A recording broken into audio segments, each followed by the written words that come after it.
চেষ্টা করবেন। গায়ে পানি ছিটিয়ে দিতে পারেন, একটা কাপড় পানিতে ভিজিয়ে সেটা দিয়ে গাটা মুছে দিতে পারেন। গাটা যখন মুছবেন সাথে বাতাস দেওয়ার চেষ্টা করবেন, বাতাসে যখন পানিটা শুকাবে সেটাতে তার চামড়াটা ঠান্ডা হয়ে আসবে। আর যদি আশেপাশে বরফ পান তাহলে সেই বরফটা একটা তোয়ালেতে পেঁচিয়ে বগলের নিচে ঘাড়ের উপরে দিলেও সেটা গাটা ঠান্ডা করতে সাহায্য করবে। তারপর যদি রোগীর অবস্থা থাকে সেরকম তাহলে তাকে পানি খেতে বলবেন। পানি ছাড়া পানি জাতীয় কিছু হলেও হবে, ডাবের পানি হতে পারে, ওরসালাইন হতে পারে, হয়তো পানিটাই সবচেয়ে সহজে পাবেন, সেইটা খাওয়ানোর চেষ্টা করবেন। তো এই গেল, এইভাবে ঠান্ডা করার চেষ্টা করবেন এবং ঠান্ডা করতে করতে তাকে দ্রুত হাসপাতালে নিয়ে যাবেন। এইটা হচ্ছে সবচেয়ে বিপজ্জনক অবস্থার কথা বললাম, হিট স্ট্রোক। তবে হিট স্ট্রোক হওয়ার আগেও কিছু লক্ষণ দেখা দিতে পারে, যেটাকে আমরা বলি হিট এক্সজস্টন।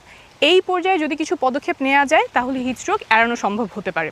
তো এই হিট এক্সজস্টন অথবা আগে যেই সব লক্ষণ দেখা দেয় সেগুলো এখন বলছি। মাথা ঘোরাতে পারে, মাথা হালকা হালকা লাগতে পারে, অনেকে বলে শূন্যি শূন্যি লাগে, মনে হচ্ছে এক্ষুনি অজ্ঞান হয়ে পড়বে এমন বোধ হতে পারে। গায়ে প্রচণ্ড